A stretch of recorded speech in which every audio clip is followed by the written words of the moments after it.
रात्री 12 वाजता आम्हाला वेळ पाहिजे. आम्हाला वेळ पाहिजे. आम्हाला वेळ पाहिजे. बॉस मला झोपायचे. आवाज कमी पहिले आम्ही आलोय. मला हार होतोय. बिग बॉस मला हार होतोय.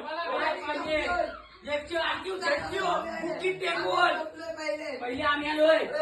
आम्हाला वेळ पाहिजे म्हणजे बिग बॉस पहिले आम्ही आलोय. आई काय भांडणं चालू आहे? आता आपल्या दोघांचं लग्न पण होईल ना. एवढं लवकर आता आपले पोरं त्यांचं नाव ठेवून नाव ठरवली तुम्ही? मध्यरात्री बिग बॉस यांना सांगा माझ्या नादी लागू नका. तुमच्या नादी लागायला आम्हाला टाइमच नाहीये.